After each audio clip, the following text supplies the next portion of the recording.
Well, on that point, and you have every right to say that she was part of this administration whose record you criticize, and obviously some of it is unpopular. Don't they also get credit for things that are positive? For example, the record-breaking stock market, the Dow breaking 41,000 on Friday.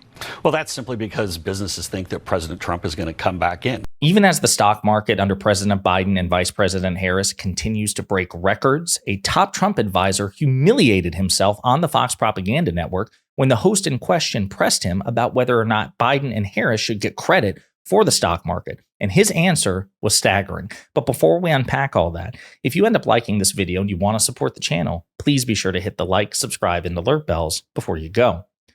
All right, friends, we have several clips to talk about in this video, but it's a day that ends in Y, which means, predictably, the stock market under President Biden and Vice President Harris has broken yet another record that even Fox News is talking about.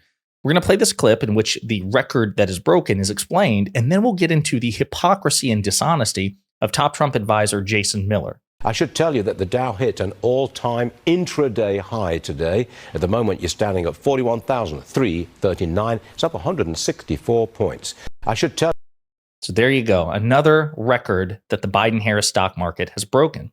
It wasn't that long ago. There was a brief dip in the stock market under Biden and Harris, and Donald Trump and MAGA Republicans everywhere called it the Kamala crash, and they predicted some sort of dystopian apocalypse that was about to be wrought by the Biden-Harris administration. And then the stock market recovered pretty quickly, and now it's breaking an intraday record. Not the first major record broken by the Biden-Harris stock market.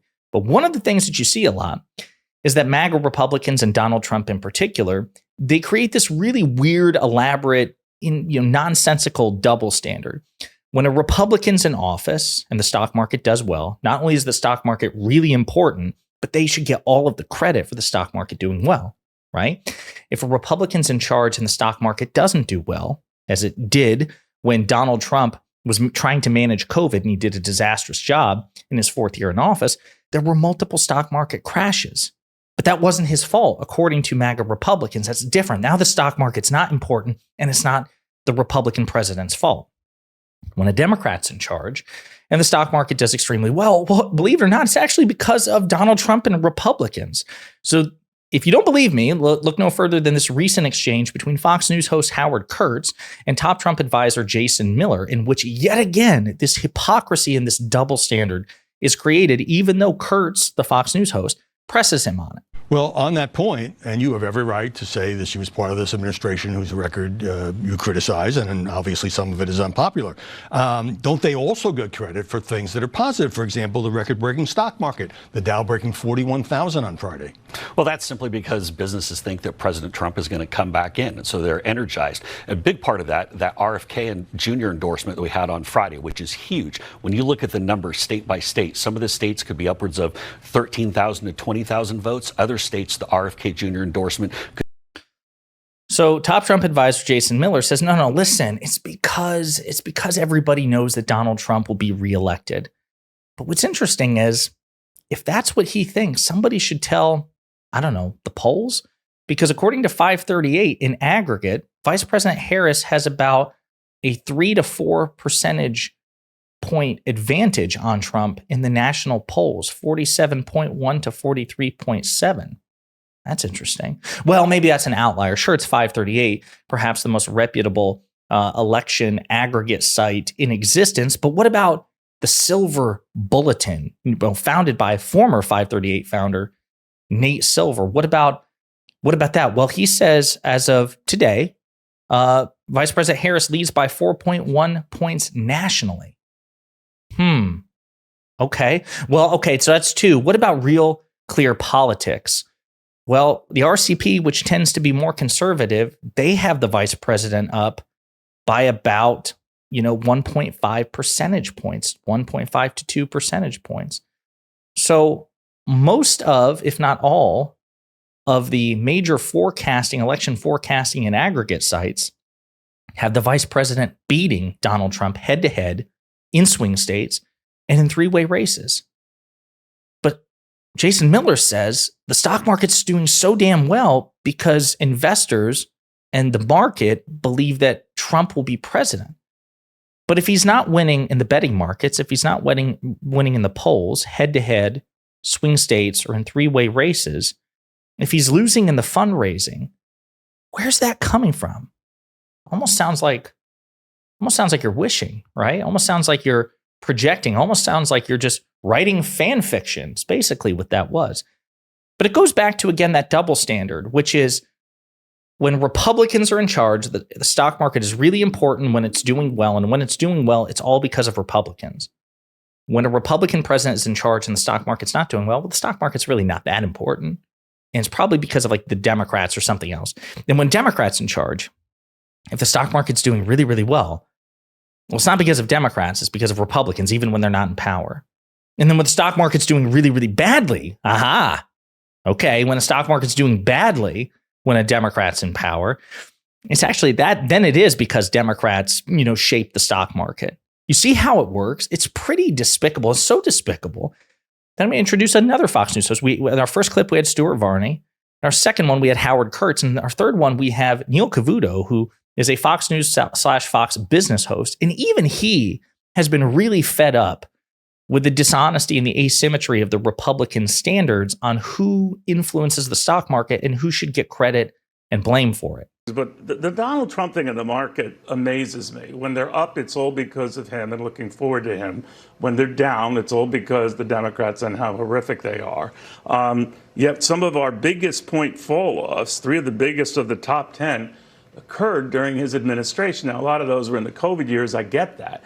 But, you either own the markets or you don't. It does confuse me, but thank you. It shouldn't confuse you, Neil. It's just that the Republicans are being incredibly dishonest. They're being incredibly hypocritical. They're unprincipled losers who deserve nothing but your contempt. They don't deserve your confusion. They deserve your contempt, which is really what that was there. The fact of the matter is that, we should have a consistent standard. And I've said it before. The fact of the matter is the president of the United States, yes, is the most powerful and influential individual on earth, and certainly in the United States. But the president actually doesn't single-handedly shape the economy, nor the vice president, Republican or Democrat. The fact of the matter is macroeconomics are much more complex than that. There's so many forces and policies which help shape the economy. But the standard is that whoever's in charge gets the credit and the blame, right? Because they're the ones responsible for managing these things and managing the government response to it. So if someone wanted to take a position like, say, listen, I'm hesitant to give President Biden and Vice President Harris credit for a booming stock market, but I would also adopt the same approach if it were President Trump and Vice President Pence or Vice President Vance. Like if you were consistent in your skepticism, then I think that would be perfectly fair. And it might even be more accurate, right? I'm not sitting here suggesting that President Biden snapped his fingers and single-handedly shaped the stock market performance. I'm saying that if the standard is that when the stock market does well under a Republican administration and they should get the credit, then I'm going to adopt the standard that when a Democrat's in office and the stock market does well, then we should be consistent and give them credit for it as well. But Republicans won't do that. The other thing is that we can actually point to things that the Biden administration, the Biden-Harris administration have done with respect to policy and actions to help shape the economy as we currently see it.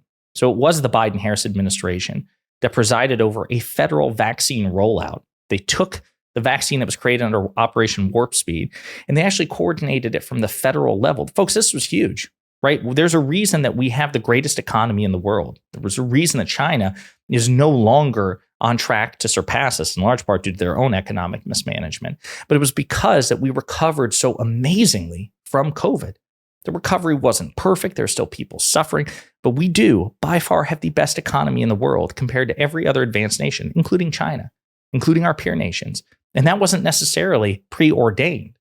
It was because of a masterful vaccine rollout by the Biden-Harris administration. Trump threw it to the states and left them to coordinate it. When Biden came in, created a federal plan, we doubled the rate of vaccinations in this country. That was a meaningful difference because there was a federal coordination. He worked with Uber and Lyft, celebrities, created lotteries, did everything, begged and pleaded people get vaccinated. As a consequence of this, the economy was able to open back up safely. At the same time, President Biden passed the American Rescue Plan, which created an enhanced child tax credit, cutting child poverty in half. It also created 4 million jobs, according to Moody's Analytics, and prevented a double-digit recession. Prevented it. Republicans don't get any credit for that. That was Biden and the Democrats. And then, of course, you have the CHIPS and Science Act, which is bringing back thousands, tens of thousands of manufacturing jobs. We had a net deficit of manufacturing jobs under Donald Trump. We have 800 manufacturing jobs created under President Biden. Biden's manufacturing record just dwarfs Trump's. There was the bipartisan infrastructure law, which is creating all sorts of construction and infrastructure jobs across this country, employing Americans. And it goes on and on and on. The Inflation Reduction Act is creating green energy jobs. The renewable energy sector is booming, even in red states. So we can actually point to specific policies that the Biden-Harris administration have presided over to help create this economy. But Donald Trump and his surrogates would have you believe that the stock market is doing well because the market believes that he's coming back into power, even though every other market indicator, like the polls, like betting markets, like fundraising, says that he's not, at least as of this moment. So I don't know how they square that. It could be because they're lying, because these Trump supporters are lying, and they're hypocrites, and they're unprincipled, and they don't want to give Democrats credit for anything. They want to give Republicans credit for everything good, never anything bad, of course, then it's different. And we should mock them for it. In the meantime, you let me know what you think in the comments.